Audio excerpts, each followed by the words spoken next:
Hello student, आप सभी का स्वागत करते हैं इलेक्ट्रिकल में। जैसा कि आप सब देख रहे हैं कि यहाँ पर जो लोगो लगा हुआ है उसको थोड़ा सा एक बार दोहराते हैं, उसके बाद चालू करते हैं। तो कहते हैं hello hello student, power grid 2023 महा मैराथन एग्जाम तक में आपका स्वागत करते हैं। अब की बार अंतिम प्रहार के साथ पावर ग्रिड को फोड़ने के लिए तैयार हो चुके हैं और लगभग जो कि पावर ग्रिड का डेट दे दिया गया है एग्जाम का 24 नवंबर 2023 को।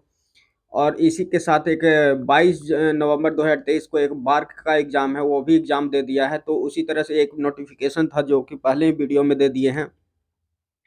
तो यहाँ पर जैसा कि अभी महा मैराथन चल रहा था, तो महा मैराथन में मॉर्निंग में जो है सो ननटेक चल रहा था, मॉर्निंग में है सो ननटेक चल रहा था। उसके बाद जो है कि सेट जो इलेक्ट्रिकल आई सेट करवाता है, ऑफलाइन जो सेट जो चलता है उसका जो कि सॉल्यूशन होता है, जो कि सेकेंड टर्म में रहता है।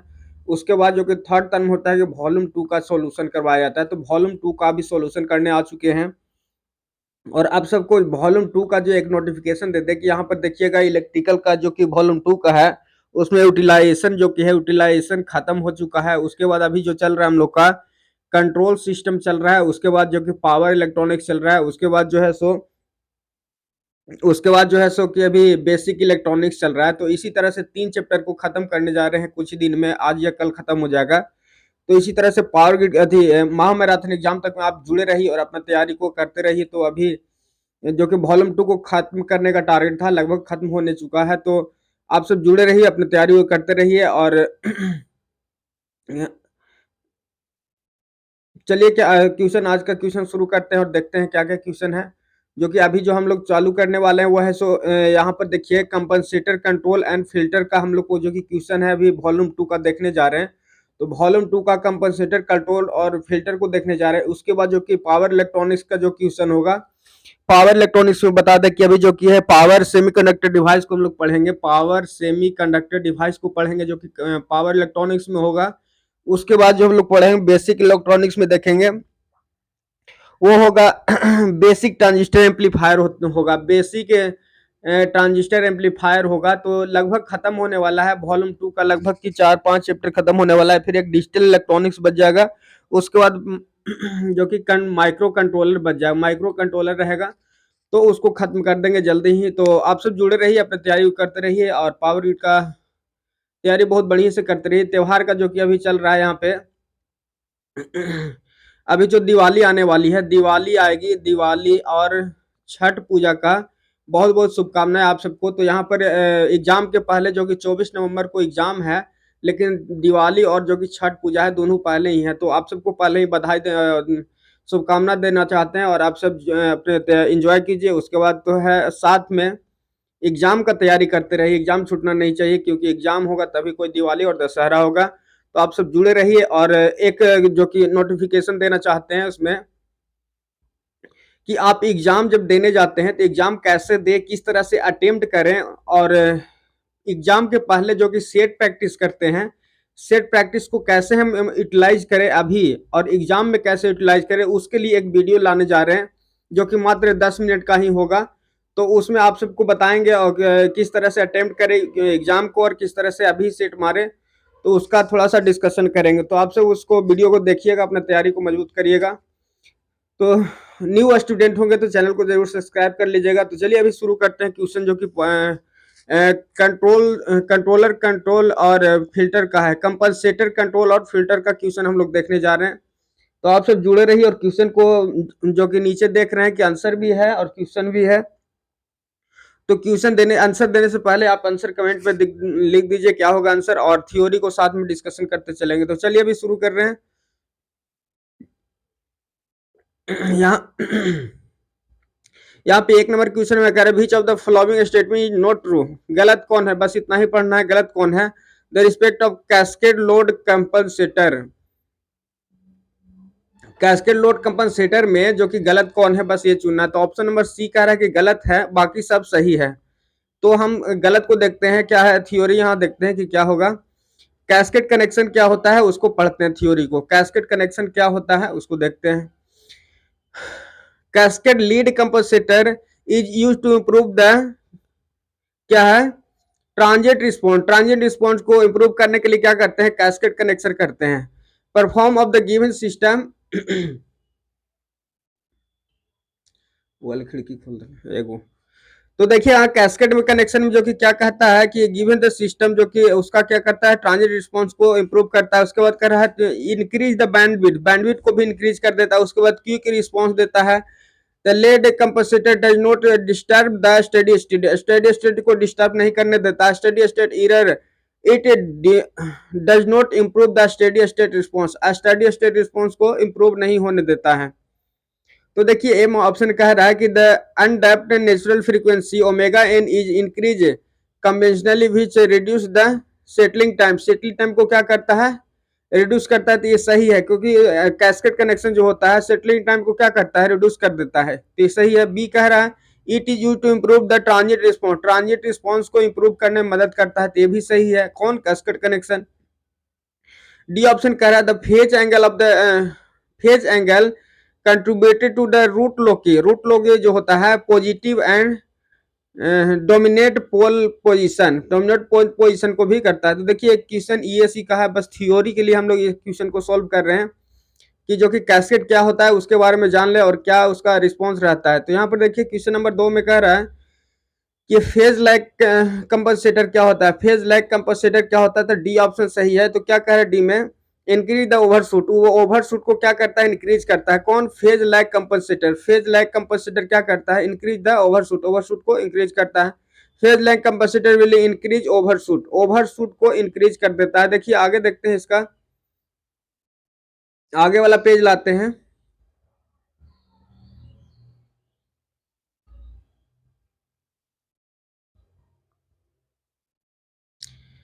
जो कि देखिए इसमें और थ्योरी दिया गया, थ्योरी को पढ़ते हैं क्या कह रहा है।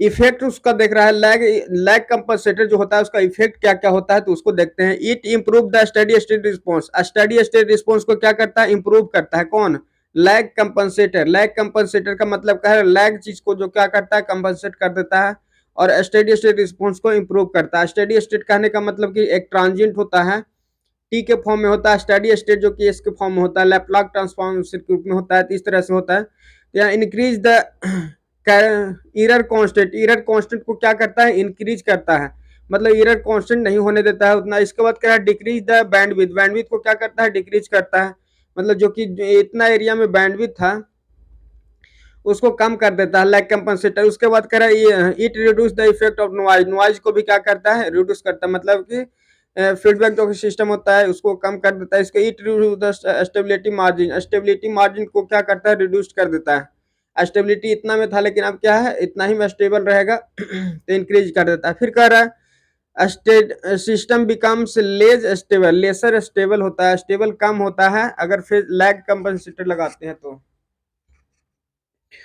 उसके बाद आगे क्वेश्चन नंबर 3 में कह रहा है, क्वेश्चन नंबर 3 देखते हैं आराम से। उसके बाद कह रहा है कि indicate the which of the following transfer function response है the phase lead compensator, lead compensator कौन होगा इसमें देखना है। तो लीड कंपनसेटर को चुनना है। तो देखिए ए ऑप्शन कह रहा है कि सही होगा, लीड कंपनसेटर के रूप में काम करेगा। कैसे करेगा तो देखिए थ्योरी में यहाँ सोल्व करके बताया, डिस्प्ले छोटा है इसके कारण बना नहीं सकते हैं, थोड़ा बहुत बनाते हैं। तो देखिए लीड कंपनसेटर क्या हो गया, आउटपुट अपॉन इनपुट दिया गया है। तो ट्रांसफर फंक्शन क्या होता है, जो कि alpha into 1 plus T of S और 1 plus alpha into T S होता है, जो कि लीड कंपनसेटर का इक्वेशन होता है। लीड कंपनसेटर का इक्वेशन होता है, वीवीआई पॉइंट है। तो यहाँ पे देखिए वी जो कि अल्फा जो है 1 से कम होगा तो लीड कंपनसेटर होगा। देखिए यही भी नोट पॉइंट बहुत अच्छा है, कह रहा है कि अगर देयर फोर लीड कंपनसेटर होगा तो अल्फा जो होगा 1 से कम होगा। तो यहाँ पे पुट कर दे s+1 s+2 किया तो इसका जो कि s+1 और बटा जो हो गया 2 इंटू 1 प्लस s/2 डिवाइड कर दिया है, 1/2 से डिवाइड करके इस तरह से निकाला है। तो t बराबर जो कि 1 आ गया, t बराबर 1 आ गया और अल्फा इंटू टी बराबर जो कि 1/2 आ गया, यहाँ से 1/2 आ गया और ये जो कि 1 आ गया, टाइम आ गया। तो यहाँ अल्फा का मान निकालने के लिए देखिए डिवाइड कर दिया है, अल्फा का मान कितना 1/2 आ गया और टी का मान 1 आ गया, कोफिशिएंट यहाँ से निकाल लिए। तो कह रहा है देयर फोटो 1 प्लस एस और क्या है, लीड कंपनसेटर हो गया। लीड कंपनसेटर का इक्वेशन अभी देख रहे थे कि लीड कंपनसेटर क्या अनिवार्य होना चाहिए, तो अल्फा जो कि 1 से कम होना चाहिए, तो अल्फा क्या है 1/2 है तो 1 से कम हो गया। उसके बाद कह रहा है कि टाइम जो कि 1 होना चाहिए, टाइम के बारे में नहीं कहा था, बस अल्फा 1/2 हो जाएगा तो लीड कंपनसेटर होगा तो अल्फा 1/2 है तो लीड कंपनसेटर हो गया। तो आगे चलते हैं, अभी ईएससी क्वेश्चन बहुत अच्छा क्वेश्चन था। बस देखिए इससे थ्योरी कंफर्म क्लियर होते जाता है, तो आप सब कुछ नहीं मात्र 20-20 क्वेश्चन को सॉल्व करते रहिए, आपका जो कि थ्योरी है रिवीजन होते रहेगा। यहाँ पे देखिए कह रहा है a property of the phase lead compensator is that, lead compensator क्या करता है, तो कह रहा है rise time of the close loop transfer reduce कर देता है। राइज टाइम कहने का मतलब कि क्या करता है क्लोज लूप सिस्टम का रिड्यूस कर देता है। राइज टाइम जो कि राइज टाइम जो बढ़ता है फिर ऑपरेट करने में ज़्यादा समय लगता है, मतलब टाइम मतलब कि 5 सेकंड लेता है, तो राइज टाइम को क्या करता है रिड्यूस कर देता है। 5 सेकंड जो वर्क है 2 सेकंड में काम करने लगता है। लीड कंपनसेटर का क्या काम है कि जल्दी वर्क को परफॉर्म कराता है। देखिए थ्योरी में कह रहा है effect of lead compensator it increase the marginal stable, is करता है it increases the marginal stable को इंक्रीज करता है। मार्जिनल स्टेबल देखिए यहाँ पर होता है, जो कि मार्जिनल स्टेबल इमेजनरी एक्सिस पर होता है और स्टेबल इधर हो जाता है और अनस्टेबल इधर हो जाता है। तो थ्योरी में पढ़ना था जहाँ उस टाइम बताए थे। तो देखिए इसके बाद कह रहा है it increase the bandwidth, bandwidth को क्या करता है बढ़ा देता है। लीड कंपनसेटर क्या करता है ये बैंडविड्थ को बढ़ा देता है। फिर कह रहा है सिग्नल बटन नॉइज जो आउटपुट है, सिग्नल बटन नॉइज इनपुट जो कि ज़्यादा हो जाता है, आउटपुट में जो कि नॉइज होता है वो कम हो जाता है। क्या होता है आउटपुट नॉइज कम है, देखिए इनपुट का नॉइज देखिएगा सिग्नल बाय नॉइज जो कि मान होगा ज़्यादा है क्या आउटपुट से, तो इस तरह से क्या करता है लीड कंपनसेटर ये भी काम करता है। तो ये सब बेसिक क्वेश्चन है, इसको सोल्व करिएगा तो देखिए लीड कंपनसेटर लैग कंपनसेटर ये सब तो जो कि थ्योरी देखिए आ गया। बहुत ही अच्छा क्वेश्चन यहाँ पर कि पीजीसीएल एनआर 1 में पूछा गया था क्वेश्चन, जो कि 21 में पूछा गया। तो देखिए किस तरह से क्वेश्चन पूछता था पावर ग्रिड जो कि कंपनसेटर से। तो पढ़ते हैं इसको क्वेश्चन नंबर 5 को। Which of the following term is responsible for the noise measurement in the PID control, जो कि क्या which of the flowing terms is responsible, कौन सा रिस्पॉन्सिबल होता है नॉइज को मेजरमेंट करने में पीआईडी में। पीआईडी में जो कि नॉइज को मेजरमेंट कौन करता है, तो देखिए पूछा है किस तरह से, एकदम थियोरेटिकल क्वेश्चन है, सी ऑप्शन सही है। क्या है ड्राइविड टर्म जो कि इसको क्या करता है ड्राइविड टर्म होता है, ड्राइविड DRIV डेरिवेटिव टर्म जो होता है वो क्या करता है पीआईडी को नॉइज को नॉइज DI/dt जो कि डेरिवेटिव फॉर्म में रहता है। DI/dt तो क्या होता है DI/dt का मान जो कि होता है कांस्टेंट होता है, किसको मान कहते हैं इसको याद नहीं आ रहा है। यहाँ पे देखिएगा डेरिवेटिव टाइम जो होता है कि क्या करता है नॉइज को रिड्यूस करता है।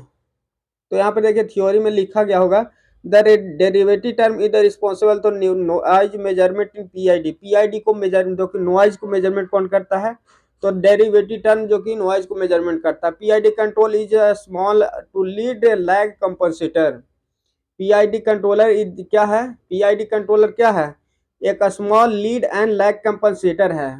पीआईडी है जो कि लीड और लैग कंपनसेटर है, उसको क्या करता है एंड द बैंड रिजेक्टर है। इसके बाद कह रहा है कि बैंड रिजेक्टर फिल्टर है। PID stand for responsible for integrated derivative, integrated और डेरिवेटिव दोनों होता है इसमें, क्योंकि लीड लैग कैपेसिटर इसमें यूज करते हैं। तो चलिए आगे पेज नंबर चलते हैं, 5 तक इसमें हो गया, छठा क्वेश्चन नंबर देखते हैं।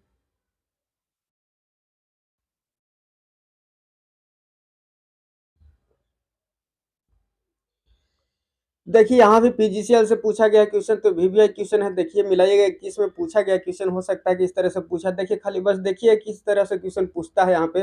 विच of the flowing control improve the controller improve करता है the transient response, transient response को कौन टी ऑफ एस को कौन इम्प्रूव करता है, तो अभी हम लोग पहले ही पढ़ रहे थे जो कि क्या है डेरिवेटिव कंट्रोल जो कि होता है। ट्रांजिट को कौन इंप्रूव करता है, तो डेरिवेटिव होता है। ट्रांजिट को कौन इंप्रूव करता है, तो डेरिवेटिव। देखिए थ्योरी में कहा गया है derivative control improve the transit response, transit response को क्या करता है डेरिवेटिव कंट्रोल इंप्रूव करता है of A system because type and order of the system is reduced और ऑसिलेशन डाइस आउट करता है, क्योंकि क्या है सिस्टम रिड्यूस करता है, क्या टाइप एंड ऑर्डर को रिड्यूस करता है, ऑसिलेशन को भी कम कर देता है, ट्रांजिट रिस्पॉन्स इंप्रूव हो जाता है। क्या करता है ऑर्डर को क्या करता है system type and order of the system reduce, top type और ऑर्डर को कम कर देंगे तो भी अच्छा होगा। उसके बाद ऑसिलेशन को भी कम कर देगा तो भी अच्छा होगा। हेंस ट्रांजिट रिस्पॉन्स क्या होता है, इंप्रूव हो जाता है। तो ये पॉइंट बहुत अच्छा है, इसको थोड़ा ध्यान दीजिएगा। इस तरह से कैसे क्वेश्चन पूछता है थ्योरेटिकल, उसको ध्यान दीजिएगा। क्वेश्चन नंबर जो 4 में कह रहा है transit function of the lead compensator दिया गया है। Lead compensator the possible value of P और क्यू का मान पूछ रहा है। पी और क्यू का मान क्या होता है, अल्फा का हमेशा क्या है, 1 से कम होता है। अल्फा का मान जो होता है हमेशा क्या है, 1 से कम होता है। अल्फा का मान जो कि 1 से कम होना चाहिए, तो क्या लीड कंपनसेटर होता है। तो यहाँ पर देखिए लीड कंपनसेटर का इक्वेशन एस ऑफ पी, ये जो इक्वेशन है उसी को लिख दिया है। उसका ट्रांसफर फंक्शन अलग कॉपी करके निकाला है। ट्रांस टी ऑफ इसमें ए इंटू टी ऑफ ए का मान जो है कि 1 से कम होना चाहिए।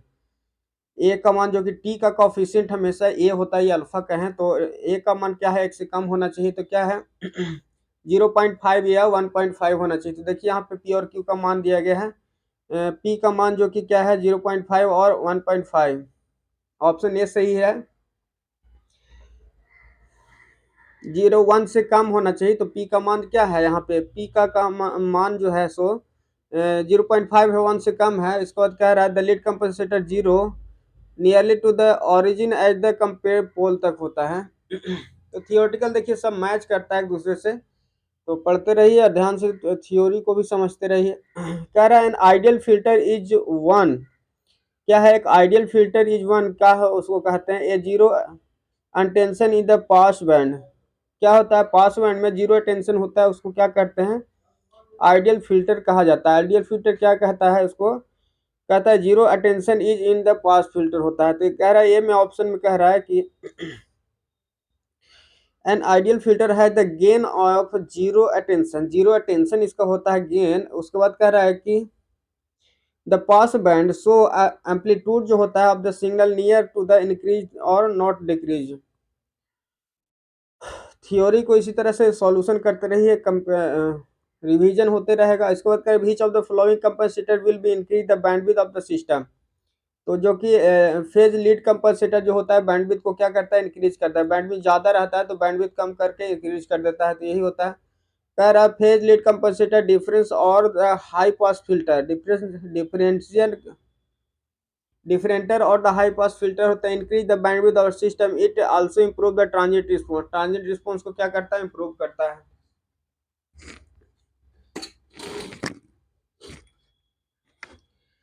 देखिए यहाँ पे क्या है, क्वेश्चन नंबर 10 में देखते हैं। क्वेश्चन नंबर 10 कह रहा है इन position control system the device used for the providing a rate of feedback called क्या कहा जाता है। जो कि पोजीशन कंट्रोल होता है डिवाइस का, used for providing rated feedback, rated feedback जो भी प्रोवाइड करते हैं उसको क्या कहते हैं। तो टेकोमीटर, टेको जनरेटर उसको कहा जाता है। क्या कहा जाता है, टेको जनरेटर कहा जाता है, इसको टेको जनरेटर कहा जाता है। टेको generator is use for the providing the rate of feedback in the position control. Position control को क्या करता है, टेकोमीटर कंट्रोल करता है। तो इसका टेकोमीटर आंसर मारेंगे। उसके बाद कह रहा है 11 में क्या कह रहा है, देखिए विच of the following electrical circuit represented the lag compensator, lag compensator को रिप्रेजेंट कौन करता है। तो ऑप्शन में जो दिया गया है लीड कंपनसेटर और लैग कंपनसेटर, तो देखिए यहाँ पर ये ऑप्शन में हो गया। आगे पेज लाते हैं, इसमें थोड़ा सा काट देंगे, दिक्कत हो जाएगा।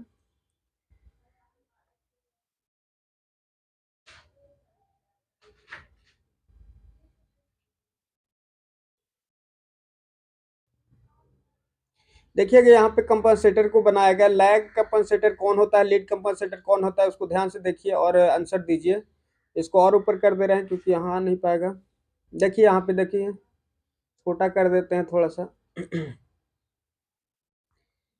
साइड कर देते हैं। देखिए यहाँ पे जो कि 4 गो कंपनसेटर दिया गया, तो इसमें से लीड कंपनसेटर कौन है, लीड कंपनसेटर के बारे में पूछा है।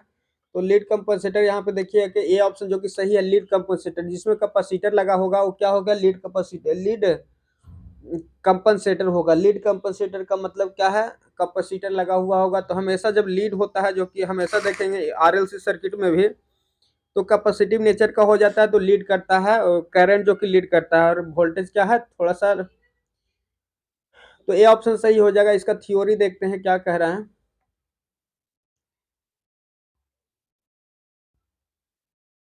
देखिए ए ऑप्शन में जो कि लिखा है कि लैग कैपेसिटर, क्या लीड कैपेसिटर कह रहा था या लैग कैपेसिटर कह रहा था? क्वेश्चन नंबर में देख लेते हैं, थोड़ा सा इसी में है।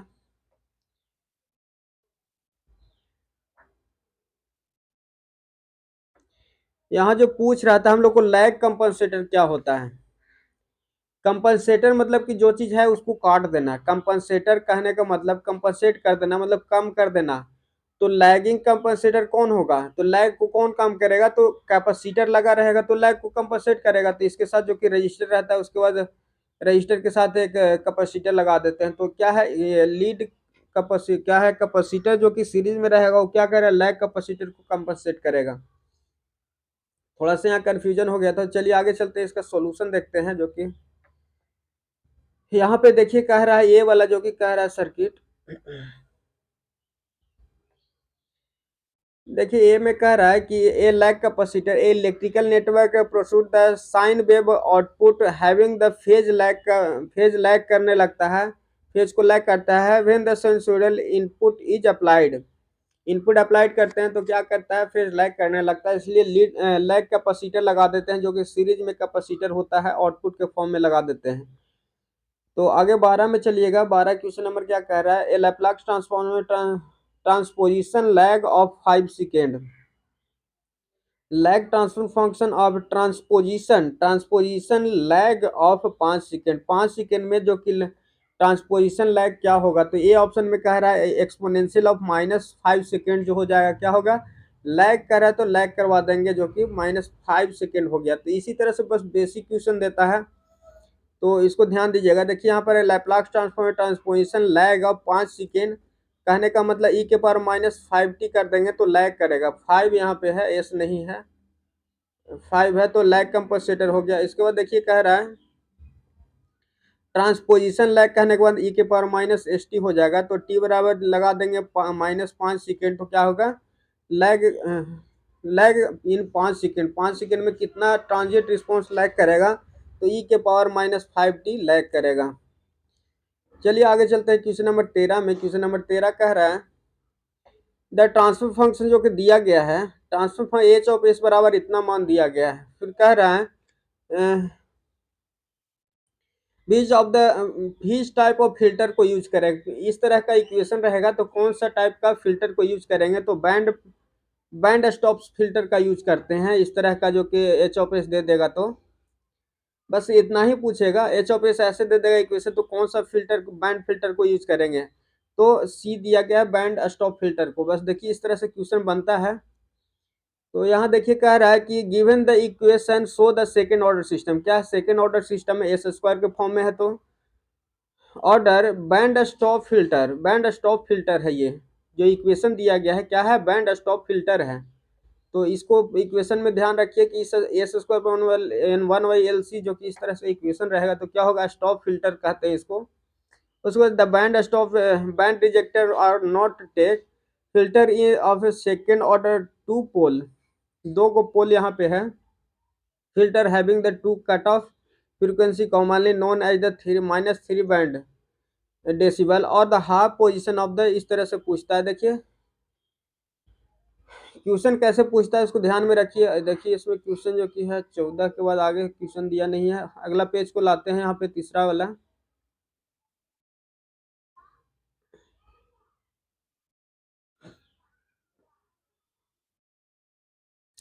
देखिए ऑप्शन यहाँ पे रखा हुआ है और क्वेश्चन यहाँ पे है इस तरह से। 14 नंबर क्वेश्चन है, इसका देखिए सॉल्यूशन भी निकाल दिए हैं। तो देखिए यहाँ पे कह रहा है कि क्वेश्चन पढ़िएगा, ट्रांसफर फंक्शन जो कि फेज लैग कैपेसिटर दिया गया है, फेज लैग कैपेसिटर का इक्वेशन दिया गया, ए टी ऑफ एस दिया गया है। तो ए का मान हमेशा क्या होगा? 1 से कम होगा। तब क्या करेगा? जो कि तो 1 से कम होगा ए, और उसके बाद कह रहा है टी जो है सो 0 से ज्यादा होगा। The maximum phase shifting providing by the such compensator, phase shifting कितना करेगा? ए बराबर 1 से कम रहेगा, ए बराबर 1 से ज्यादा रहेगा और टी बराबर 0 से ज्यादा रहेगा। तो क्या होगा? ये लैग कैपेसिटर कह रहा है। लीड कैपेसिटर में जो कि ए का मान जो होता है हमेशा क्या होता है? 1 से कम होता है। तो देखिए इसमें सॉल्यूशन दिया गया, डी दिया गया है साइन इनवर्स जो कि ए माइनस वन, ए माइन वन माइनस ए बटा ए प्लस वन दिया गया है। तो इसमें क्या आ रहा है, maximum phase shifting by the given phase lag compensator, जो कि इस तरह से साइन इनवर्स में होता है वन माइनस ए अपॉन वन प्लस ए। तो थीटा का मान यहाँ से निकाल सकते हैं, जो कि एंगल जो पूछ रहा था। तो साइन इनवर्स वन माइनस ए वन प्लस ए हो जाता है। तो डायरेक्ट इसी तरह से क्वेश्चन पूछेगा, ज़्यादा नहीं पूछेगा। यहाँ इस तरह से अगर इक्वेशन दिया रहेगा एग्जाम में, तो हम लोग सीधा साइन इनवर्स जो कि पूछ देगा। ये याद रखेंगे, ए जो कि ग्रेटर देन वन होगा, टाइम जो कि ग्रेटर देन जीरो होगा, तो फेज शिफ्टिंग जो कि होगा साइन इनवर्स वन माइनस ए वन प्लस ए हो जाएगा। तो चलिए अगला पेज में चलते हैं। यहाँ पे देखिए 15 नंबर क्वेश्चन कह रहा है कि द ट्रांसफर फंक्शन दिया गया है, इट रिप्रेजेंट, कौन सा जो कि है रिप्रेजेंट कर रहा है, लैग कैपेसिटर होगा या लीड कैपेसिटर होगा। यहाँ पर देखिए तो बी पे कह रहा है लैग कैपेसिटर होगा। लैग कैपेसिटर क्यों होगा, तो देखिए इक्वेशन 1 प्लस 0.5 और 1 प्लस एस दिया है। 0.5 को बाहर निकाल दिए तो S plus two S plus one हो गया। यहाँ पे जब इसको पोल्स और जीरो डायग्राम करेंगे तो देखिएगा दोनों को माइनस में है।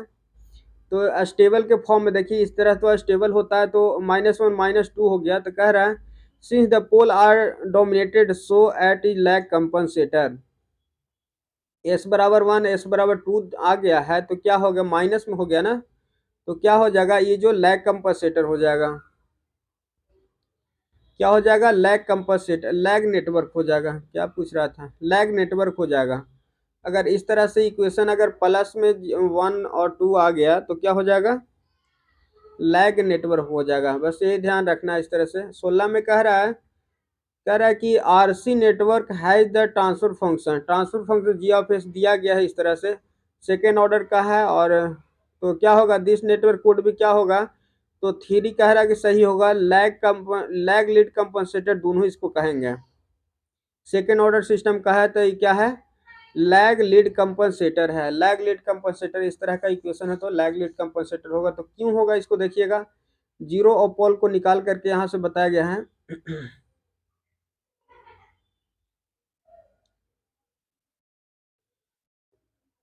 यहाँ पे देखिए लीड कब होगा, लैग कब होगा। तो यहाँ पर एस के मान जो कि निकाला है -8 6 और जीरो और पोल निकाला है। जीरो का मान जो कि 6 और 4 हो जाएगा। जीरो का मान जो कि 6 और 4 कैसे होगा, 6 4 10 और 6 चौके 24, जो कि ऊपर वाला जो होता है क्या होता है, जीरो होता है और नीचे वाला पोल होता है। तो यहाँ से इस तरह से निकाला है। तो जीरो का मान 8 और 6 4 10 24 हो जाएगा। उसके बाद नीचे 8 2 10 8 2 16 जो कि पोल है, और इसको डिनोट किया है। तो इस तरह से होगा तो स्टेबल होगा। तो यहाँ पर देखिएगा जी ऑफ एस का मान, उसके बाद कोऑर्डिनेटेड निकाल करके जो कि इसने दिखाया है, एस के मान माइनस टू जो कि पोल हो जाएगा, -2 -8 होगा। उसके बाद जीरो 6 और 4 हो जाएगा, जीरो ऊपर होता है। तो इसका जो कि इक्वेशन इस तरह से आ रहा है, G of C of S plus 4 और S plus 8 into S plus 6 S plus 2 इस तरह से आ रहा है। तो इसका आगे वाला क्वेश्चन को निकालते हैं और क्या सॉल्यूशन में दे रहा है, 1 2 3 4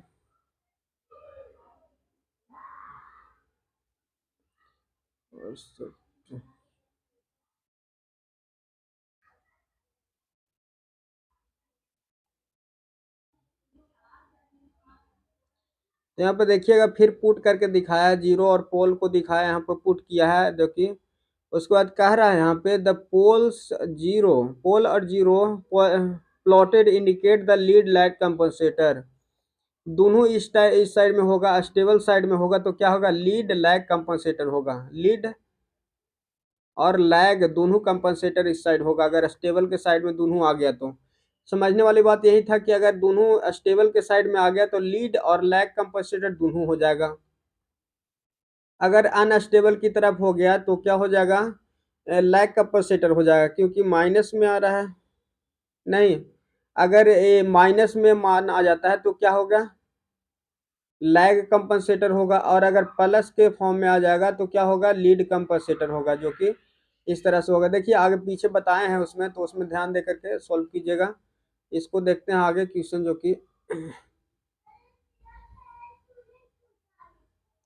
अभी 14 flowing network to work as the lag compensator. Lag compensator के रूप में कौन वर्क करेगा? तो लैग कंपनसेटर का मान क्या होता है? 0.5 से क्या होता है? कम हो जाता है तो लीड हो जाता है।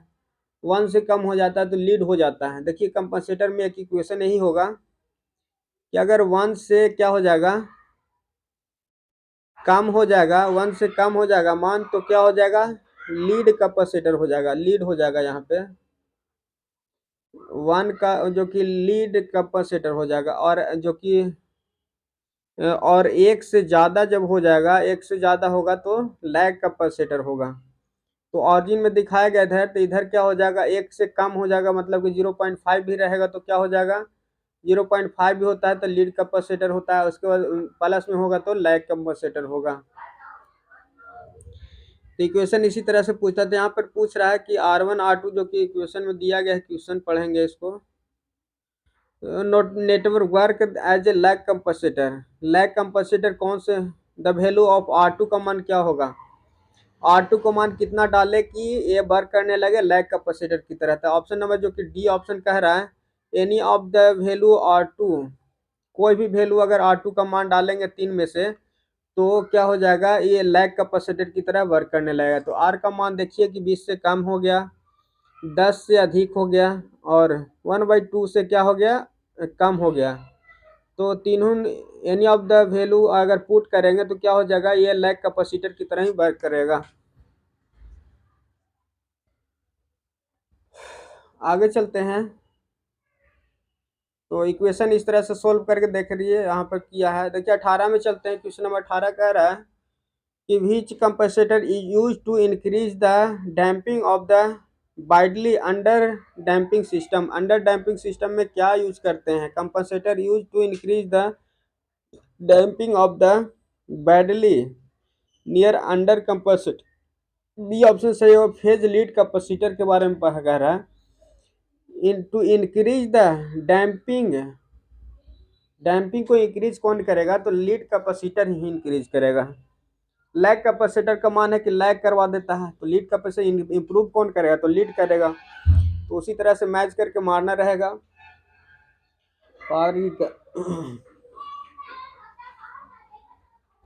देखिए यहाँ पर बी ऑप्शन कह रहा है कि इसमें थ्योरी में कह रहा है, जो कि थ्योरी पढ़ते हैं। यहाँ पे देखिए बी ऑप्शन कह रहा है कि phase lead capacitor increase the zero of the system. Zero का मान जो कि क्या कर देता है? इंक्रीज कर देता है। लीड कैपेसिटर जीरो का मान क्या? ऊपर वाला वैल्यू का मान इंक्रीज करता है। फिर क्या? डैम्पिंग रेशियो इंक्रीज कर देता है। डैम्पिंग रेशियो हम लोग पढ़ रहे थे, क्या था फॉर्मूला? डैम्पिंग रेशियो का फॉर्मूला पढ़े थे, उसमें थोड़ा रिवीजन करिएगा। उसके बाद पीक ओवरशूट का मान भी किया गया था, बैंडविड्थ इंक्रीज कर जाएगा। उसके बाद राइज टाइम डिक्रीज कर जाएगा। मैंने एडवांटेज ही सीधा है, एडवांटेज बात करना है इसमें। स्पीड ऑफ ऑपरेशन इंक्रीज कर देगा। सिस्टम स्टेबिलिटी भी इंप्रूव कर जाएगा। तो क्या यूज करेंगे? लीड कैपेसिटर यूज करेंगे। तो लीड कैपेसिटर यूज करेंगे तो एडवांटेज, और लैग कैपेसिटर मतलब कि एडवांटेज को कम करने के लिए, ओवरव्यू करने के लिए यूज किया जाता है। तो देखिए 19 नंबर क्वेश्चन है, इसको आगे निकालते हैं।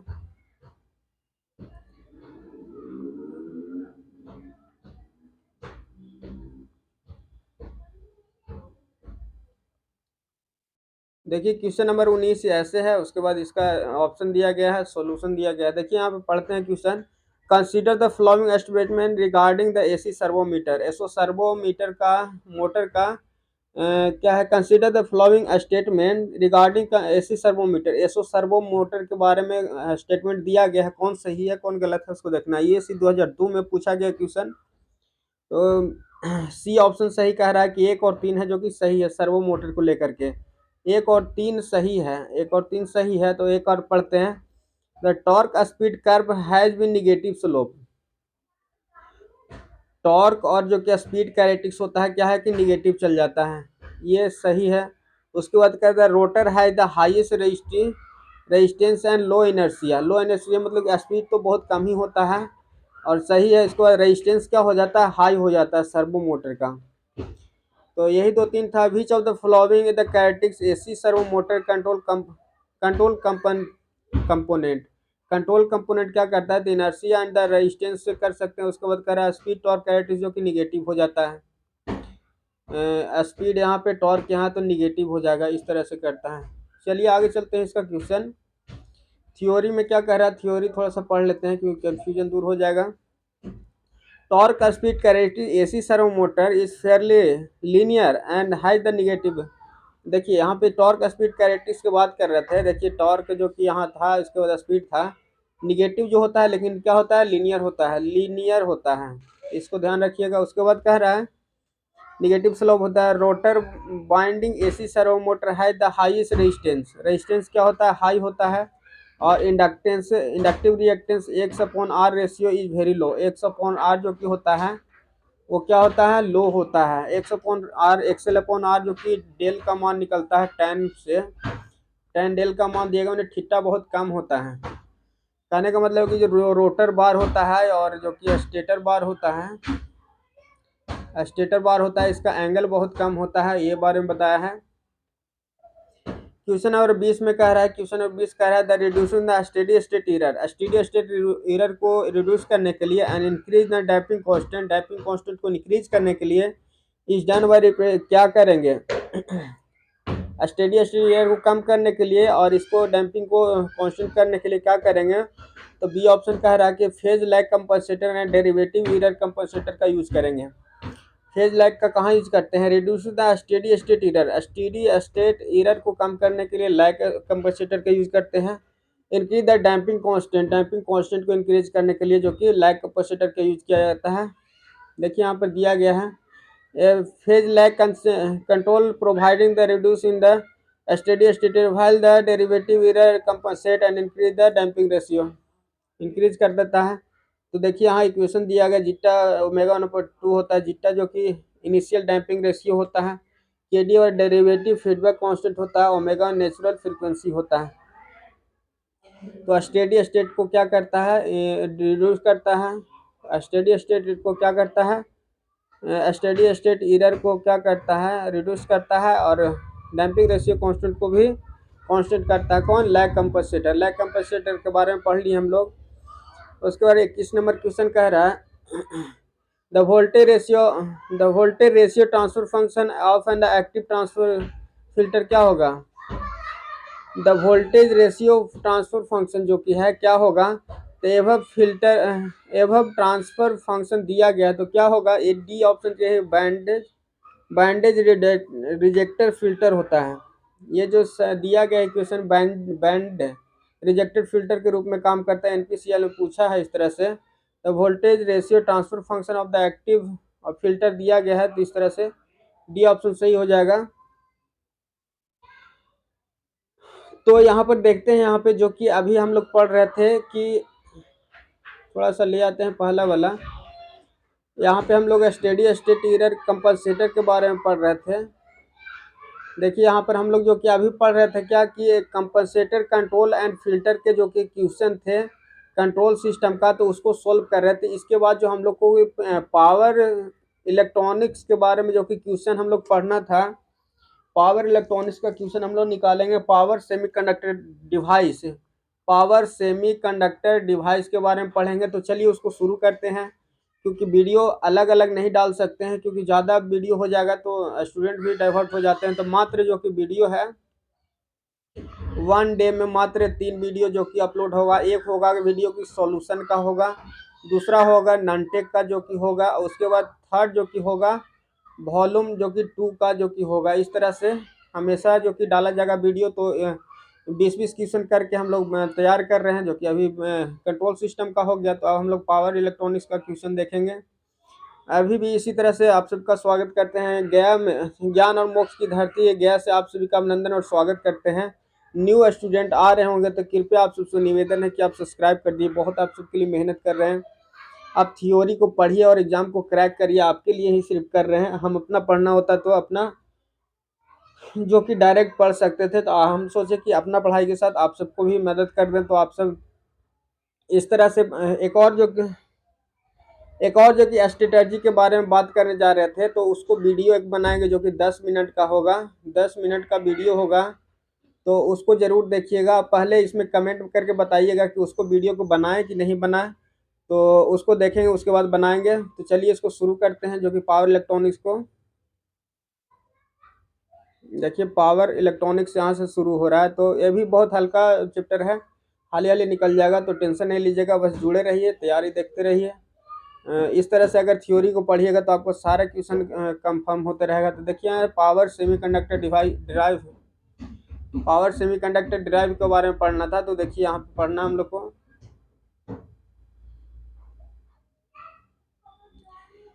क्वेश्चन को पढ़ेंगे, क्वेश्चन को पढ़ेंगे। पहले कह रहा है कि which of the following statement about the nature and speed control required by the different industry drive is incorrect. कौन सा सिस्टम से हम लोग को इंडस्ट्री में कंट्रोल नहीं किया जाता, तो सी ऑप्शन सही है, जो कि इससे नहीं किया जा सकता है। तो क्या है यहाँ पे कह रहा है some drive required only one fix speed over, one ही स्पीड कंट्रोल होगा, वन ही स्पीड ओवर होगा। Reason such drive are called mono speed. Mono speed मतलब कि एक से ज़्यादा, एक से क्या होगा ज़्यादा होगा तो मोनो स्पीड कंट्रोल होगा। और यहाँ पे कह रहा है कि फिक्स्ड स्पीड कंट्रोल कर कर तो ये गलत हो जाएगा। तो और सही वाला क्वेश्चन पढ़ते हैं, क्या कह रहा है। सम ड्राइव रिक्वायर्ड ओनली 2 और 3 fixed speed over reason such drive और कॉल द मल्टी स्टेज, जो कि 2 या 2 से 2 या 3 फिल्टर होगा, फिक्स्ड होगा, तो क्या होगा उसको मल्टी स्पीड कंट्रोल कहेंगे, तो सही है। बी कह रहा some drive required commonly variable speed the range from the zero और टू फुल स्पीड, उसको क्या कहेंगे वेरिएबल स्पीड कंट्रोल कहेंगे, जो कि जीरो से लेके फुल स्पीड तक कंट्रोल करेगा, उसको क्या कहेंगे वेरिएबल स्पीड कंट्रोल। सही है। डी कह रहा in case of the speed to is needed for adjusting the working on drive machine for the few revolution per minute such speed known as the creeping. Creeping हम लोग को पढ़ना था, energy meter में पढ़ना था, तो वहाँ पे क्रीपिंग जो होता है स्पीड से रिलेटेड, तो ये भी सही है। जो कि मोनो हो जाता है सो क्या हो जाता है, 1 से 2 कहते हैं उसको, 2 होता है, और ये फिक्स कर रहा है 1 के बारे में बात कर रहे हैं, तो ये गलत हो जाएगा। तो देखिए सी ऑप्शन वही होगा। पीजीसीएल में इस तरह से पूछता है क्वेश्चन, 2021 में पूछा है, तो यही क्वेश्चन दे देता है, थोड़ा सा ऐसे ही क्वेश्चन करके दे देता है, और कंफ्यूज करने के लंबा लंबा लाइन दे देता है। तो ज़्यादा भारी नहीं था, बस मोनो था, मल्टी था, इस तरह से पढ़ना था ध्यान दे करके, तो बन जाता क्वेश्चन। क्वेश्चन नंबर 2 में कह रहा है कि a dual converter is use to motor DC motor drive to obtain, क्या करता है ऑल ऑफ द एबव कह रहा है कि dual converter is use, dual converter use करते हैं डीसी मोटर ड्राइव में, तो किसके लिए करते हैं, तो रिजनरेटिव ब्रेकिंग के लिए, रिवर्सेबल स्पीड कंट्रोल के लिए, प्लगिंग के लिए। तो ड्यूल जो कि कन्वर्टर होता है, जो कि हम लोग यूज करते हैं हमेशा, जो कि रिजनरेटिव स्पीड कंट्रोल प्लगिंग के लिए यूज करते हैं। तीनों एक ही तरह का स्पीड कंट्रोल है। रिजनरेटिव और में हो जाता है कि इसके आउटपुट इसको इनपुट में कर देते हैं, मोटर 1 है और मोटर 2 है, इसका आउटपुट इसका इनपुट कर देते हैं। रिजनरेटिव प्लगिंग में भी करते हैं इसी तरह से, आउटपुट को जो होता है लोड पर दे देते हैं। रिजनरेटिव रिवर्स स्पीड कंट्रोल मतलब उल्टा ईएमएफ को जो कि जनरेट करवा देते हैं, वहाँ पे हो जाता है। इसका देखिए जो कि थ्योरी दिया है, dual converter use to DC motor drive often regenerative braking के लिए यूज करता है। Change the direction of the rotation, rotation को भी चेंज करता है। प्लगिंग के लिए dual converter is the 4 quadrant speed होता है। 4 क्वाड्रेंट में क्या होता है, ड्यूल कन्वर्टर जो कि होता है 4 क्वाड्रेंट में वर्क करता है। तो ध्यान रखिए कन्वर्टर में, तो इस तरह से होगा। क्वेश्चन नंबर आगे देखते हैं, थोड़ा सा इसका अथी कट गया है। क्वेश्चन नंबर 2 कहाँ है, क्वेश्चन नंबर 2 हम लोग पढ़ लिए हैं। क्वेश्चन नंबर 3 पढ़ते हैं। देखिए क्वेश्चन नंबर 3 में कह रहा है AC voltage regulation are widely used, जो कि एसी वोल्टेज रेगुलेशन यूज किया जाता है, कहाँ यूज किया जाता है वोल्टेज रेगुलेशन, तो फैन ड्राइव में यूज किया जाता है। फैन ड्राइव में क्या यूज किया जाता है, तो एसी वोल्टेज रेगुलेटर का यूज किया जाता है। जैसे कि हम लोग लगा के बोर्ड में इस तरह से देखिए, यहाँ पे 1 हो जाता है, 2 हो जाता है, 3 हो जाता है, 4 हो जाता है, 5 होता है। तो इस तरह से हम लोग क्या करते हैं, स्पीड कंट्रोल करते रहते हैं। तो इसमें कहाँ यूज किया जाता है, एसी वोल्टेज रेगुलेशन, जो कि क्या होता है फैन ड्राइव में यूज किया जाता है। तो torque directly proportional to speed का स्क्वायर हो जाता है यहाँ पे एसी वोल्टेज रेगुलेशन में। AC voltage regulation are use to fan drive और pump drive induction motor, induction motor में यूज करते हैं। 2002 ईस्वी में पूछा है, तो कह रहा है AC voltage regulation widely use किया जाता है, जो कि फैन ड्राइव में यूज किया जाता है, फैन ड्राइव में। तो छोटा-छोटा क्वेश्चन इसी तरह से पूछते रहता है। तो चलिए आगे पेज का शुरू करते हैं जो कि 5वां हो जाएगा। 5वां हो गया ये, तो आगे चलते हैं इस क्वेश्चन में। चौथा क्वेश्चन यहाँ पे देखते हैं। देखिए चौथा क्वेश्चन कह रहा है यहाँ पे कि Which of the following a power semiconductor device is easy drive and high power handling capability? Easy जो कि ड्राइव हो जाता है, हाई पावर जो कि हैंडलिंग होता है, जो क्या हो जाता है, तो आईजीबीटी। आईजीबीटी क्या होता है, बीजेटी, और बीजेटी और मॉसफेट को मिला देते हैं तो आईजीबीटी बनता है। तो क्या होता है, हाई पावर के लिए यूज करते हैं, इजी ड्राइव किया जाता है। आईजीबीटी के बारे में पढ़ते हैं, शायद easily drive and high power handling capacity होता है। IGBT stand for the indicates gate bipolar transistor. It has a bipolar transistor with the injected gate terminal. Gate terminal होता है। The IGBT combines the single device का comment रहता है। Control unit input होता है with the MOSFET structure. Bipolar transistor that act as the output switch. IGBT suitable for the high voltage. IGBT क्या होता है, high voltage and high current application के लिए यूज करते हैं, मतलब पावर के लिए यूज करेंगे तो ज्यादा ही उसमें होगा। क्वेश्चन नंबर 5 में देखते हैं। क्वेश्चन नंबर 5 कह रहा है three phase semi converter is feeding. Three phase semi conductor is feeding aspectly excited DC as constant field current. The motor can be operated at the following condition.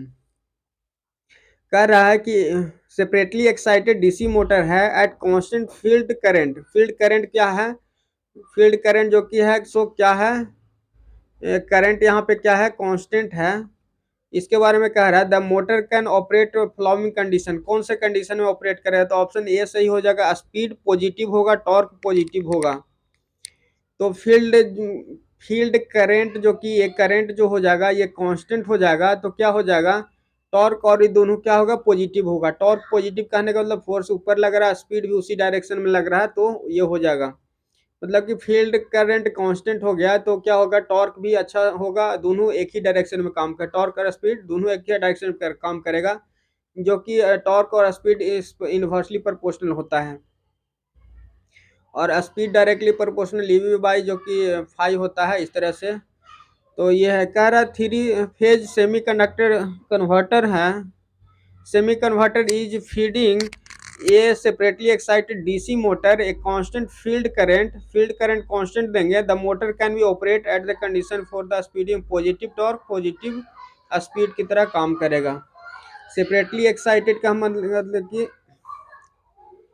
Separately excited का figure होगा। आगे चलते हैं question, ज़्यादा इसमें question number 6 को कहते हैं कि an elevator drive is required to operate. Elevator drive को रिक्वायर्ड ऑपरेट कराने के लिए क्या जरूरी होता है, तो 4 कोऑर्डिनेट का जरूरत होता है। एलिवेटर को जो कि ऑपरेट कराने के लिए 4 कोऑर्डिनेट होता है। तो देखिए डी में कह रहा है elevator drive should have the 4 coordinate operation. Elevator drive operate at the 4 coordinate are forward motoring first coordinate. देखिए यहाँ पे कह रहा है फर्स्ट क्वाड्रेंट जो कि होता है फॉरवर्ड मोटरिंग होता है। उसके बाद देखिए ब्रेकिंग जो कि होता है सेकंड क्वाड्रेंट में होता है, ब्रेकिंग सेकंड में होता है। थर्ड में जो कि रिवर्स होता है थर्ड में, और फोर्थ में होता है reverse braking. Reverse motoring third में हो जाता है और फोर्थ में हो जाता है रिवर्स। तो यही टॉपिक था, इसमें थोड़ा सा VBI इसको ध्यान दीजिएगा।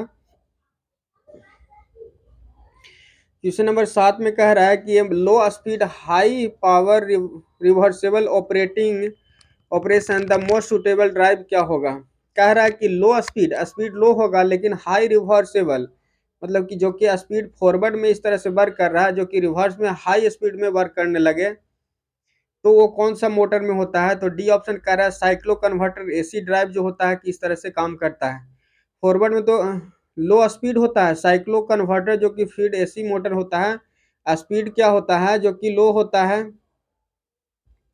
लेकिन हाई पावर रिवर्सेबल ऑपरेशन, जो कि मतलब कि यहाँ पे फॉरवर्ड कंडीशन में वर्क कर रहा है स्पीड, तो क्या है हाई स्पीड में क्या ऑटोमेटिक रिवर्स में काम करने लगता है। डी ऑप्शन कह रहा है for the low speed high power reversible operation is most suitable drive और cycloconverter. Cycloconverter control है the advantage of smooth load speed operation, low speed operation में भी यूज करते हैं। Regenerative braking good dynamic response होता है, but it has the low speed range, low speed range में होता है because it is use larger number of the thyristor, thyristor बहुत ज़्यादा यूज किया जाता है। साइक्लो कन्वर्टर में it becomes the economically acceptable only the drive. तो इस तरह से क्वेश्चन साइक्लो कन्वर्टर से पूछता है, ध्यान दीजिएगा। और थ्योरी भी समझ गए क्या होता है, क्योंकि लो स्पीड के लिए होता है, हाई रिवर्सेबल के लिए होता है, साइक्लो कन्वर्टर को ज़्यादा यूज करते हैं।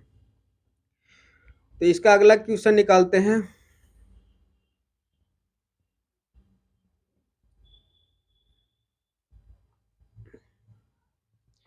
देखिए एनपीसीएल में पूछा है क्वेश्चन, और इसको थोड़ा सा ऊपर कर देते हैं पढ़ने के लिए। यहाँ से सी और डी का ऑप्शन दिख रहा होगा। देखिए पढ़ते हैं यहाँ पे question, a single phase regulator is use to convert, single phase regulator क्यों यूज करते हैं? तो ये ऑप्शन कह रहा है fix AC voltage to variable magnitude of AC में कन्वर्ट करने के लिए रेगुलेटर का यूज करते हैं, जो कि हम लोग पंखा में, फैन में यूज करते हैं। 3-4 तरह का स्पीड रहता है, तो एसी रेगुलेटर इसी में यूज किया जाता है। तो बहुत ही सिंपल क्वेश्चन था, इस तरह से भी क्वेश्चन पूछता है। तो ये सब क्वेश्चन बिना पढ़े भी कभी कभी बन जाता है, लेकिन रिवीजन रहता है तो बढ़िया से मतलब कॉन्फिडेंस से मारा जाता है। तो आगे चलते हैं यहाँ पे, जो कि सॉल्यूशन क्या कह रहा था। Single phase AC regulator is use to convert the fix AC voltage to the variable magnitude AC voltage of the frequency by changing the firing angle. Firing angle दे करके क्या करते हैं, फायरिंग एंगल जैसे कि एंगल पर रहता है यहाँ पे, तो एंगल दे करके उसको चेंज करते हैं। देखिए क्वेश्चन नंबर जो कि 9 है, बहुत ही अच्छा नॉमेरिकल क्वेश्चन दिया गया है। देखिए पढ़ते हैं क्या क्या दिया गया है और क्या क्या पूछ रहा है, उस पर फोकस दे करके करेंगे। क्वेश्चन नंबर 9 में कह रहा है a DC chopper is use to regenerative braking, DC chopper का यूज किया गया regenerative braking of the DC series motor को।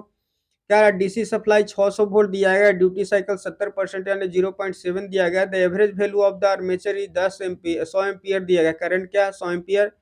It condition and the ripple free है। What is the value of the power feedback supply, supply कितना होगा power feedback में, power feedback supply कितना देंगे हम लोग। तो देखिए यहाँ पे बनाया है, इसको देखते हैं। 600 वोल्ट है, अल्फा का मान इतना, और आई आर्मेचर करंट का दिया गया था। एवरेज आर्मेचर टर्मिनल वोल्टेज का मान जो हो जाता है, देखिए एक इक्वेशन यहाँ से आ जाता है।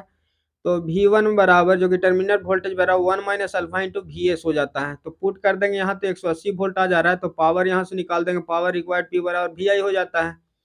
तो वोल्टेज होकर टर्मिनल वोल्टेज 180 आ गया 100, तो 18 किलोवाट तक की पावर इसका क्या है, टर्मिनल पावर जा रहा है। तो ज़्यादा वास्ट क्वेश्चन नहीं है, इस तरह से खाली एक इक्वेशन याद रहता है 1 माइनस अल्फा इंटू VS, या ऐसे भी लोड बराबर यहाँ पे quality Q upon V input करते हैं। तो इस तरह से भी क्वेश्चन पूछते रहता है RLC सीरीज सर्किट में। क्वेश्चन नंबर 10 में देखते हैं, when feed from the full control rectifier a DC motor driving an active load can be operated। Option ये सही कह रहा है, फॉरवर्ड मॉनिटरिंग और रिवर्स ब्रेकिंग मोड होता है। तो यहाँ पे देखिए क्वेश्चन नंबर 10 में कह रहा था, क्वेश्चन नंबर 10 कह रहा है feed from full control rectifier, full control rectifier feed कर रहे हैं, और कह रहे हैं कि AC DC motor A DC motor and driving and active load पर वर्क कर रहा है। द ऑपरेशन क्या होगा, तो ये कह रहा है कि फॉरवर्ड मोटरिंग होगा एंड रिवर्स ब्रेकिंग मोड होगा, इस तरह से होगा। तो कह रहा है full phase control rectifier is a two quadrant converter होता है। If the firing angle is 90 से छोटा होना चाहिए, और कह रहा है कि इट फायरिंग एंगल 90 से बड़ा होगा तो क्या होगा, आउटपुट वोल्टेज जो कि फायरिंग एंगल 90 से छोटा होगा तो output voltage and current are the positive होगा, करंट और voltage motor operating forward condition. मतलब अल्फा का मान 0 से 90 से जो कि छोटा होगा तो दोनों पॉजिटिव होगा, फॉरवर्डिंग में बात करेगा। और कह रहा है कि अगर बड़ा होगा तो output voltage negative and the output current is positive, output voltage जो कि निगेटिव हो जाएगा, करंट क्या होगा पॉजिटिव, हमेशा करंट पॉजिटिव होगा। And motoring operating forward braking mode में, फॉरवर्ड ब्रेकिंग मोड में वर्क करेगा। तो चलिए आगे चलते हैं। कह रहा है कि which of the following leads to the which of the following leads to the low voltage and low power factor. Low क्या कह रहा है, लो क्या which of the following leads to the low voltage, leads करता है low voltage and low power factor, तो कौन होगा? डी ऑप्शन कह रहा है कि हार्मोनिक्स के कारण लो वोल्टेज होता है, लो पावर फैक्टर होता है। Harmonics leads to the low voltage and low power factor. तो ये इस तरह से क्वेश्चन देखिए यूपीपीसी ने पूछा है, बहुत छोटा क्वेश्चन है, लेकिन क्वेश्चन बचता है कि अगर लोड लीड्स करता है low voltage and low power factor तो क्या होगा? तो हार्मोनिक्स का एक इवेंट आता है।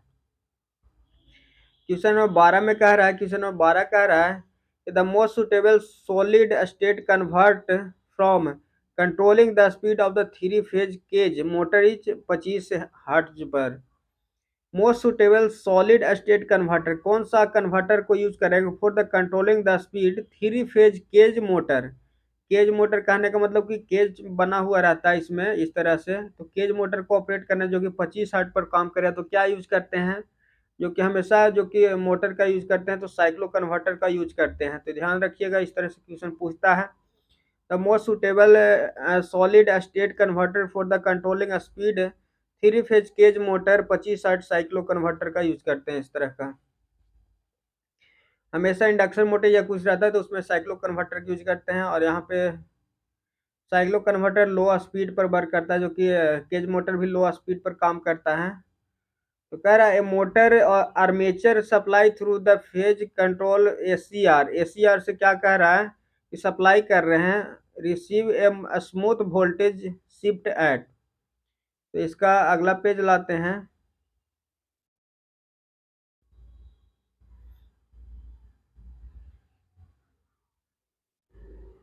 क्वेश्चन नंबर 13 है, यहाँ पे क्वेश्चन नंबर कितना है?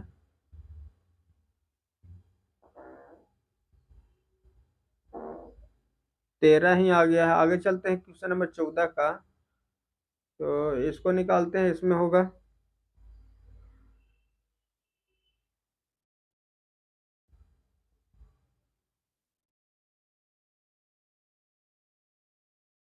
देखिए क्वेश्चन नंबर 13 में बोल रहा था, क्वेश्चन नंबर 13 का देखिए यहाँ पे ऊपर में दिया गया है, जो कि ऑप्शन और सॉल्यूशन दोनों ही दिया गया है। तो क्या हो गया यहाँ पे, एक क्या किया गया, एसीआर है रिसीव कर रहा है स्मूथ एवरेज वोल्टेज, जो कि तो क्या ये ऑप्शन कह रहा है कि सही हाई मोटर स्पीड में इस तरह का होता है। देखिए पढ़ते हैं इसको। एक मोटर है, ये मोटर आर्मेचर स्पीड सप्लाई करता है थ्रू द कंट्रोलर एसीआर से और रिसीव करता है स्मूथ वोल्टेज। तो क्या होगा? High motor speed, high motor speed में जो क्या होता है स्मूथ वोल्टेज को करता है और एसीआर से इनपुट देते हैं। A motor armature supply through the phase control ACR receive is smooth voltage and at the high speed motor में इस तरह के स्मूथ देते हैं। देखिए यहाँ पर एक इक्वेशन दिया है, इक्वेशन को देखते हैं। बहुत ही अच्छा इक्वेशन है, उसको देखते हैं। यहाँ पे देखिए v directly proportional to omega कह रहा है कि v directly proportional to omega smooth voltage shaped at the achieve at the high speed motor.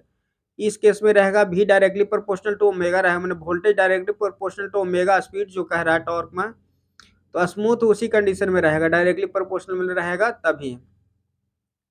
Question number 14 में कह रहा है, क्वेश्चन नंबर 14 कह रहा है a large DC motor is required to control the speed below the from the three phase AC. यहाँ पे कह रहा है ए लार्ज डीसी मोटर है required to control the speed below from the three phase AC source.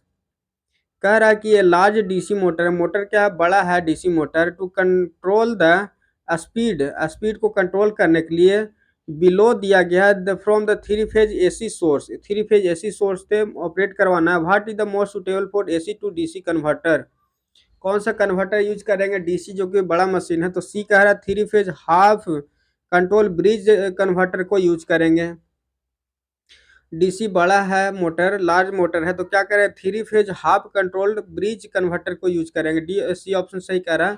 तो three phase half wave control क्या होता है? Three phase half wave control क्या होता है? कह रहा है कि यहाँ पे ये large DC motor require to control the speed blower from three phase AC source. The most suitable AC to DC converter is three phase half control bridge converter. Three phase half converter जो होता है bridge converter operate at the either rectifier mode और inverter mode दोनों में काम करता है। जो 3 फेज हाफ कंट्रोल जो कि होता है, ब्रिज कन्वर्टर होता है, वो 3 फेज जो कि रेक्टिफायर में भी काम करता है, इन्वर्टर में ही काम करता है। मोड 1 ऑपरेट करता है, फर्स्ट क्वाड्रेंट में ऑपरेट करता है, फर्स्ट क्वाड्रेंट में ऑपरेट करता है, जो कि फर्स्ट क्वाड्रेंट इसमें ऑपरेट करता है। जो कि अभी पढ़ रहे थे हम लोग कि चारों क्वाड्रेंट में कौन ऑपरेट करता है, तो एलिवेटर काम करता है, एलिवेटर जो कि है वो काम करता है। आगे चलते हैं 15 में। क्वेश्चन नंबर 15 कह रहा है कि the self control synchronous motor feed from the variable frequency inverter. Self control synchronous motor है, सिंक्रोनस मोटर को कह रहा है सेल्फ कंट्रोल करने के लिए feed from the variable frequency inverter. Variable frequency inverter कौन से इन्वर्टर को यूज करेंगे, तो डी कह रहा है frequency of the stator decided the motor speed. कह रहा है कि the frequency of the stator, frequency जो होता है स्टेटर का, इज डिसाइड करता है the rotor of the speed, क्योंकि इंडक्शन पर काम करता है। स्टेटर में जितना फ्रीक्वेंसी होगा, हर्ट्ज होगा, उतना ही रोटर में काम करेगा। तो क्या कह रहा है, उसी पर काम करता है। तो देखिए ये इसी में क्वेश्चन में पूछा गया है, तो नॉर्मल जब वहां पूछता है तो यहाँ भी नॉर्मल पूछेगा, ज़्यादा हार्ड नहीं पूछेगा। In the self control synchronous motor feed from the variable frequency inverter, the frequency of the stator device is rotor speed. Rotor speed काम करता है, रोटर स्पीड डिसाइड करता है, frequency of DC stator decide the rotor speed, rotor का speed decide करता है, क्योंकि NS बराबर होता है 120 F/P होता है। तो रोटर का स्पीड जो जितना होगा उतना ही स्टेटर का स्पीड फ्रीक्वेंसी भी होगा। तो आगे चलते हैं क्वेश्चन नंबर 16 में। It required to control the speed and the braking operating DC shunt motor. DC shunt motor को ब्रेकिंग और स्पीड कंट्रोल करने के लिए यूज करें both the direction of rotation, दोनों rotation. The most suitable power electric circuit क्या होगा, तो कह रहा है dual converter. Dual converter first में पढ़े थे कि क्या होता है, हाई जो कि मोस्ट सुटेबल करता है, क्या हाई स्पीड में होता है। रिक्वायर्ड कंट्रोल द स्पीड और ब्रेकिंग ऑपरेशन दोनों में काम करता है, स्पीड और ब्रेकिंग दोनों में काम करता है ड्यूल कन्वर्टर, जो कि दो तरह का रहता है। ड्यूल कन्वर्टर को फिर से एक बार पढ़ लेते हैं। If the full control converter direction of the current can not reverse नहीं करता because of any directional property of ACR, ACR में for both the direction current be use the dual converter to full converter connected back to the back given for quadrant operation। Question number 17 में कह रहा है, question number 17 का cyclo converter drive are generally employed. Cyclo converter drive जो कि generally employ करते हैं किसमें, साइक्लो कन्वर्टर तो मोटर में यूज किया जाता है, ट्रैक्शन में यूज किया जाता है साइक्लो कन्वर्टर को। साइक्लो कन्वर्टर क्या होता है, लो स्पीड में भी वर्क करता है, हाई स्पीड में भी वर्क करता है, तो ट्रैक्शन में यूज करते हैं, जो कि साइक्लो कन्वर्टर का है। देखिए ऑप्शन में क्या कह रहा है, थ्योरी में कह रहा है कि ये cycloconverter is a direct frequency charge. क्या कह रहा है, direct frequency charger, direct frequency charger है। Converter constant frequency AC wave form to the another AC wave form different frequency. Cycloconverter काम ही क्या है कि फिक्स्ड जो कि फ्रीक्वेंसी से वेरिएबल फ्रीक्वेंसी में कन्वर्ट करता है। Converter are often use to drive the sub harmonics of the supply 50 hertz from the 25 hertz 16 hertz, इस तरह से काम करता है। Cyclo drive are commonly use in traction, traction में यूज किया जाता है किसको, साइक्लो कन्वर्टर का। तो इस तरह से क्वेश्चन अच्छा अच्छा पूछता है, इसको पढ़िएगा, फिर थ्योरी तो आपको समझ में आएगा, इस तरह से पढ़िएगा। जो कि एसीआर जो कि साइक्लो कन्वर्टर जगह आप थ्योरी पढ़िएगा, जो कि यूज हम लोग को पता है कहाँ यूज होता है, तो उस तरह पढ़िएगा तो समझ में आएगा।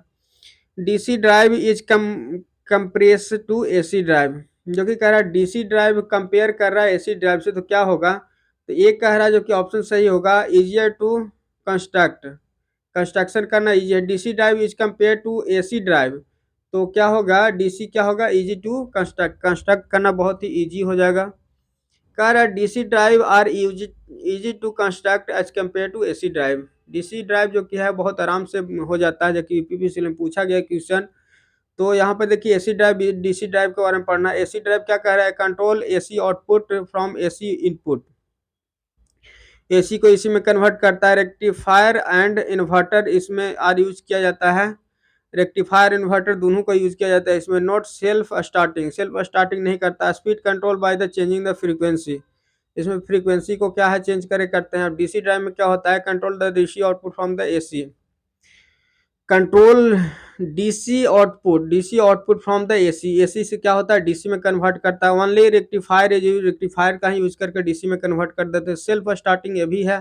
Speed control by the done by the armature and field control, क्या होता है डीसी क्या है आर्मेचर और फील्ड जो कि दोनों से कंट्रोल किया जाता है। तो ये रहा क्वेश्चन नंबर। जल्दी 19 में चलते हैं। क्वेश्चन नंबर 19 कह रहा है what does the firing angle ACR of A DC motor control, DC motor करना कंट्रोल करने के फायरिंग एंगल कितना होता है, तो वोल्टेज में दिया जाता है वोल्टेज।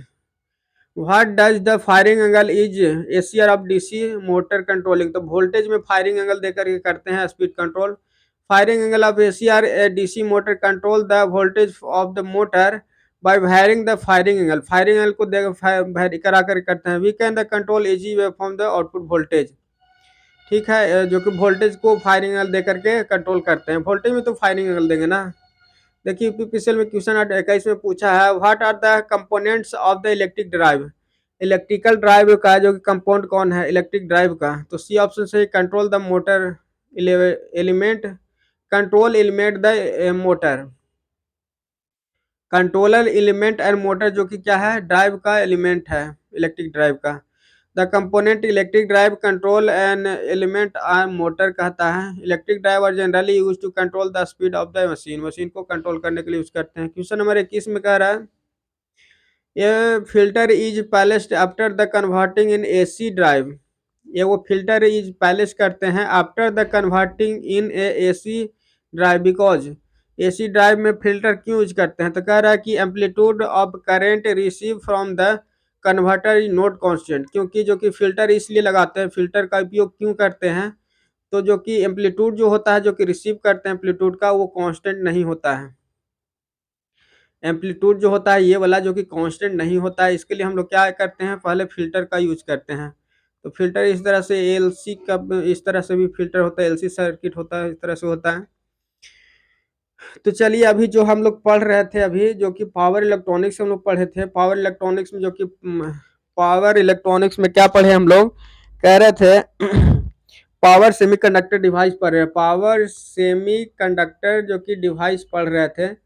तो इसका पढ़ करके ख़त्म किए, जो कि फिर इसी तरह से अगला चैप्टर हम लोग को पढ़ना है जो कि switching mode of power supply जो कि है पावर इलेक्ट्रॉनिक्स का अगला चैप्टर जो कि switching mode of power supply जो कि एसएमपीएस है। इसको अगले दिन पढ़ेंगे। तब तक के लिए हम लोग चलते हैं अभी बेसिक इलेक्ट्रॉनिक्स में। बेसिक इलेक्ट्रॉनिक्स में देखते हैं बेसिक इलेक्ट्रॉनिक्स, तो उसका क्वेश्चन निकालते हैं। तब तक के लिए इसमें जुड़े रहिए, फिर उसको शुरू करते हैं। स्टूडेंट बहुत ही मेहनत कर रहे हैं, आप सबसे एक निवेदन बस रहेगा कि न्यू स्टूडेंट अगर आते हैं तो एक बार सब्सक्राइब करके जाइए। कितना मेहनत कर रहे हैं आप देख रहे हैं, बस इसलिए मेहनत कर रहे हैं कि आप सब जो कि है कि जब एग्जाम में जाते हैं तो आपके पास कोई रहता नहीं है पढ़ने के लिए क्वेश्चन, तो क्वेश्चन को इस तरह से अपलोड कर दिए हैं कि लास्ट में आप जाकर के क्वेश्चन को देखिएगा और थ्योरी को भी पढ़ लीजिएगा। तो इस तरह से आपका जितना भी पॉइंट है या थ्योरी है उसका रिवीजन हो जाएगा, क्योंकि क्वेश्चन को सोल्व करेंगे तभी जो कि थ्योरी हो जाता है क्लियर। तो इसीलिए इसको बना रहे हैं। आप सबसे निवेदन है कि चैनल को जरूर सब्सक्राइब कर लीजिए, आप सबसे निवेदन है। और वीडियो को पूरा देखिए क्योंकि तैयारी आपका इसी से होगा। हो सकता है कि आप तक पहुंच नहीं रहा होगा, तो धीरे धीरे पहुंच जाएंगे, मेहनत बहुत है। तो चलिए शुरू करते हैं आज का जो कि बेसिक इलेक्ट्रॉनिक्स से क्वेश्चन करते हैं।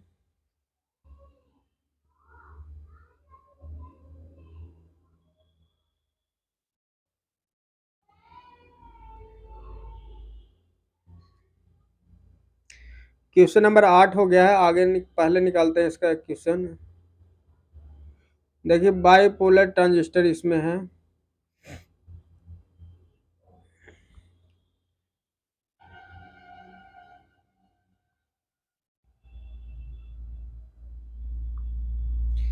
देखिए अभी जो हम लोग पढ़ने जा रहे हैं जो कि देखिए बेसिक इलेक्ट्रॉनिक्स का हम लोग 2 चैप्टर खत्म कर चुके हैं, जो कि कौन कौन था, सेमीकंडक्टर फिजिक्स है। सेमीकंडक्टर जो कि फिजिक्स को खत्म किए, उसके बाद जो कि वॉल्यूम सेकंड में सेमीकंडक्टर डायोड था, सेमीकंडक्टर डायोड था उसको भी खत्म कर दिया। तीसरा में था क्या, कि बाईपोलर जो कि ट्रांजिस्टर था उसको भी खत्म कर चुके हैं। अभी हम लोग आ गए हैं कि basic transistor off amplifier, basic transistor off amplifier के बारे में पढ़ रहे हैं। तो इसी तरह से जो कि वॉल्यूम 2 है उसको खत्म करेंगे पढ़ करके, और जो कि क्वेश्चन बनाना बहुत जरूरी है। बहुत सारे स्टूडेंट को आपको ये सब तो बहुत दूर की बात है, वॉल्यूम 2 तो बहुत दूर की बात है, वॉल्यूम 1 में ही बहुत प्रॉब्लम होती है। तो वॉल्यूम 1 का तैयारी करना बहुत जरूरी है, क्योंकि बेसिक उसी से होता है। तो उससे जब हम बस यही उम्मीद करते हैं कि आप सबको वॉल्यूम 1 लगभग कंप्लीट होगा, जो कि मशीन भी बेसिक का ही आता है। तो उसको लास्ट में देखेंगे, अगर टाइम मिलेगा तो उसको सॉल्यूशन करेंगे और अपना तैयारी को करेंगे। और लास्ट में जो कि है हम लोग एक वीडियो अपलोड करने जा रहे हैं जो कि थियोरटिकल होगा, जो कि बेसिक का ही होगा। बेसिक कहने का मतलब वॉल्यूम 1 में जितना चैप्टर आते हैं वो सबका क्वेश्चन होगा, साथ में उसका थ्योरी सॉल्यूशन होगा। तो आप सब जुड़े रहें और बढ़िया से देखिए क्वेश्चन को और सॉल्व करते रहिए। 3 चैप्टर को एक बार सॉल्यूशन कर रहे हैं, तो जितना लंबा हो सकता है हो जाए, उससे कोई फर्क नहीं पड़ता है, बस क्वेश्चन को सॉल्व करना चाहिए। क्वेश्चन नंबर 1 में कह रहा है which of the following configuration is used to the emitter follower. Emitter follower amplifier किस कंडीशन में होता है? तो कॉमन कलेक्टर को क्या कहते हैं? कॉमन कलेक्टर सीधा अपोजिट है, इमीटर फ्लोवर कहेगा तो कॉमन कलेक्टर, और कलेक्टर फ्लोवर कहेगा तो हमेशा कॉमन इमीटर को यूज कर लेंगे। तो इस तरह से आगे देखते हैं क्वेश्चन को, जो कि थ्योरी में कह रहा है, एलएमआर से पूछा है। कॉमन कलेक्टर कॉन्फ़िगरेशन जो कि होता है used also the voltage flower. Voltage flower में यूज किया जाता है कौन? कॉमन कलेक्टर को। कॉमन कलेक्टर यहाँ पे हो जाएगा common collector. Common collector use करेंगे तो वोल्टेज को एम्पलीफायर में यूज किया, वोल्टेज बफर में यूज करता है। इमीटर फ्लोवर उसको कहते हैं। इमीटर फ्लोवर इसलिए कहते हैं कि इमीटर से आउटपुट देते हैं। इस तरह से इमीटर फ्लोवर क्यों कहेंगे आगे देखते हैं। Unit voltage gain, voltage gain क्या होता है? यूनिट होता है। हाई करंट गेन होता है, करंट गेन क्या होता है? हाई होता है। कॉमन कलेक्टर में क्या होता है? करंट गेन हाई होता है। हाई इनपुट इम्पीडांस होता है। इनपुट इम्पीडांस जो होता है, इनपुट इम्पीडांस क्या होता है कि हाई होता है। इसी तरह का लो आउटपुट इम्पीडांस, जो कि आउटपुट इम्पीडांस जो कि होता है, जो कि लो होता है, जेड का मान लो होता है। तो कॉमन कलेक्टर के बारे में पढ़ लिए, आगे चलते हैं। क्वेश्चन नंबर 2 में कह रहा है कि एम्पलीफायर है तो वोल्टेज गेन 800। वोल्टेज गेन कितना दिया गया? 800 दिया गया है। बीटा का मान इतना दिया गया है। बीटा कहने का मतलब अल्फा जो कि होता है कॉमन बेस हो जाता है, बीटा हो जाता है कॉमन इमीटर। तो कॉमन इमीटर की बात कर रहे हैं, तो कॉमन इमीटर है और कह रहे बीटा का मान इतना दिया गया, तो बीटा बराबर फार्मूला जो हो जाता है वोल्टेज गेन में, देखिए यहाँ पर फार्मूला दिया गया बीटा बराबर बीटा डीसी अपॉन बराबर जो होता है A of P upon A of भी। तो देखिए यहाँ पे क्या होगा वोल्टेज गेन 800, 800 जो कि थोड़ा सा यहाँ पे देखिएगा बीटा का जो कि थोड़ा सा डिस्क्रिप्शन हम भी कंफ्यूज हो रहा है, तो उसको देखते हैं। इसमें इधर लगते हैं बीटा बराबर जो लिख रहा है यहाँ पे बीटा डीसी बराबर जो कि क्या हो रहा है A of P gain of P upon gain of जो कि है भी। भी कहने का मतलब जो कि क्या दिया है यहाँ पे इनपुट दिया गया है, वोल्टेज गेन दिया गया है। ए ऑफ भी वोल्टेज गेन है, ए ऑफ पी कहने का मतलब क्या है? पावर गेन, पावर गेन हो जाता है। तो यहाँ कहने का मतलब है कि बीटा बराबर जो कि हो जाएगा जो कि पावर गेन अपॉन जो कि वोल्टेज गेन हो जाएगा। यही कहने का मतलब है कि अगर बीटा बराबर हो जाएगा power gain upon voltage gain भी फार्मूला होता है। तो यहाँ पे हम लोग को पावर गेन पूछ ही रहा है, तो पावर गेन बराबर जो कि निकाल दिए बीटा बराबर जो कि power gain upon voltage gain होता है। तो यहाँ पे पावर गेन निकाल दिए 8 चौके 32,000 हो गया कि जो पावर गेन आ गया। तो इसी तरह से थ्योरी का रिवीजन देखिए, यहाँ पे ये रिलेशन बहुत ही इंपॉर्टेंट है, तो इसको ध्यान रखिएगा। बीटा बराबर जो कि हो जाएगा power gain upon voltage gain हो जाएगा, तो इसको ध्यान में रखिएगा। छोटा छोटा क्वेश्चन पूछ देता है पावर ग्रिड। क्वेश्चन नंबर 3 में देखते हैं। क्वेश्चन नंबर 3 कह रहा है क्या? कह रहा voltage gain of amplifier without feedback is 300। Voltage gain दिया गया ए ऑफ वी दिया गया कितना? 300। तो voltage gain of amplifier if the negative feedback introduce करता है the circuit the given feedback fraction M भी की 0.1 दिया गया है। तो देखिए जो कि एम भी का मान दिया गया, पॉजिटिव फीडबैक का क्या दिया गया है? सॉरी दोस्त, इसको खत्म करते हैं जल्दी जल्दी। जो कि ऑप्शन जो कि है 3 का ऑप्शन जो कि सी ऑप्शन 97 आ रहा है, क्यों आ रहा है? ए ऑफ फॉरवर्ड वोल्टेज के लिए देखिए फॉर्मूला आता है यहाँ पे, इस पर पुट करेंगे तो इसका मान ए ऑफ एफ का मान निकल जाएगा। तो आगे चलते हैं क्वेश्चन नंबर 4 में। क्वेश्चन नंबर 4 कह रहा है for the class B amplifier using the supply voltage VCC का मान इतना दिया गया 12 वोल्ट, कलेक्टर वोल्टेज कितना है 12 volt, driving the load 8 ohm, load है जो 8 ओम, तो मैक्सिमम पावर फैक्टर क्या होगा, मैक्सिमम पावर क्या होगा। तो देखिए यहाँ पर जो कि बी ऑप्शन में दिया गया वोल्टेज का मान दिया गया है, लोड का मान दिया गया, तो पावर फॉर्मूला जो कि हो जाता है मैक्सिमम पावर जो कि हो जाएगा लोड पावर जो फार्मूला होगा 0.25 गुना आई सी आई we C C upon I सी हो गया, पी बराबर वी आई जो कि यहाँ पे पुट कर दिया गया है, और 0.25 इसलिए गुना किया गया है। 0.25 क्यों गुना कर दिया गया है, 0.25 कहने का मतलब कहाँ से आया है, 0.25 जो कि power of V square by R भी यहाँ पर होता है, तो इस पर पुट करेंगे तो पावर ऑफ आउटपुट 2.55 आ रहा है, जो कि बी ऑप्शन सही हो रहा है। तो यहाँ पे 0.25 कहने का मतलब आर एल दिया गया है लोड को, तो 1/r कर दिया गया है, क्योंकि पैरेलल होगा तो 0.25 हो जाएगा, तो 1/r कर दिया है। तो यहाँ पर आर का मान पुट करेंगे तो इस तरह से आर कांस्टेंट होता है, 0.25 कांस्टेंट हो गया, तो इसमें गुना करके पावर निकाल सकते हैं, जो कि इस तरह से। तो आगे चलते हैं क्वेश्चन नंबर में। ना बैटरी डाउन हो चुका है, तो हाल ही देखते हैं, जितना क्वेश्चन हो सकता है इसको करेंगे, क्योंकि टारगेट है कि एक वीडियो में ही टोटल तीनों चैप्टर को कंसीडर करके चार्ज कर रहे थे, उस टाइम हो नहीं पाया था। What is the position of the input and output signal common emitter, input जो कि इनपुट एंड आउटपुट सिग्नल जो होता है कॉमन इमीटर में क्या होता है, तो 180 डिग्री डिस्प्लेसमेंट होता है इसका। तो इसको डायरेक्ट आप समझ लीजिए कि किस तरह से होता है। इसको थोड़ा सा फेज शिफ्टिंग कितना होता है, फेज शिफ्टिंग के बारे में थोड़ा समझा दे रहे हैं।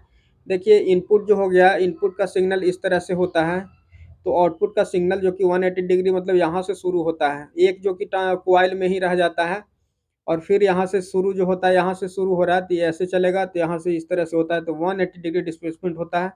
फिर सिर्फ कॉमन बेस में जो होता है 0 डिग्री होता है, हाई फिर फॉर हाई फ्रीक्वेंसी के लिए 180 डिग्री ऑडियो फ्रीक्वेंसी के लिए होता है, और 0 डिग्री इम्पीडांस मैचिंग के लिए common collector, common collector impedance matching होता है, और कॉमन इमीटर होता है ऑडियो फ्रीक्वेंसी के लिए, और कॉमन बेस हाई फ्रीक्वेंसी के लिए यूज करते हैं। क्वेश्चन नंबर 6 में देख रहे हैं। क्वेश्चन नंबर 6 कह रहा है common emitter most commonly use, common emitter कहाँ यूज किया जाता है, तो पावर गेन के लिए अच्छा होता है, पावर गेन में कॉमन इमीटर सबसे अच्छा होता है, और कॉमन कलेक्टर हो जाता है, कॉमन कलेक्टर जो कि करंट गेन में अच्छा होता है, करंट गेन में अच्छा होता है। तो चलिए इसमें मोर पावर गेन होता है, इसलिए कॉमन इमीटर का यूज करता है। देखिए सर्किट पावर गेन बराबर जो कि formula output upon input power होता है। यहाँ पे फिगर दिया गया है, जो कि सॉल्यूशन में ये देखिए यहाँ कॉमन इमीटर है, इधर से इनपुट दिया जा रहा है, आउटपुट दिया जा रहा है। देखिए थ्योरी पढ़ते हैं, इसमें क्या कह रहा है, common emitter configuration provide the both high current and high voltage gain, voltage gain और पावर गेन दोनों ज़्यादा होता है, इसलिए पावर गेन अधिक हो जाता है। कौन and other common configuration common collector current gain high होता है, बट द वोल्टेज गेन क्या होता है, लेस होता है। जो कि कॉमन कलेक्टर का वोल्टेज गेन क्या होता है कि कम होता है, करंट गेन जो कि ए ऑफ आई जो कि ज़्यादा होता है। इस तरह से अगर चलते हैं तो इसमें और कह रहा है but the voltage gain is less than unity, unity से कम होता है कॉमन कलेक्टर में। कॉमन बेस में हाई वोल्टेज गेन होता है, कॉमन बेस जो होता है, कॉमन बेस कहेंगे तो वोल्टेज गेन हाई होता है, but the current gain is less होता है, करंट गेन क्या हो जाता है, लेस हो जाता है। इसमें एक बार सोच के बताते हैं। कॉमन इमीटर में कहेंगे तो जो करंट गेन और वोल्टेज गेन दोनों होता है, हाई होता है, इसलिए पावर गेन अधिक हो जाता है।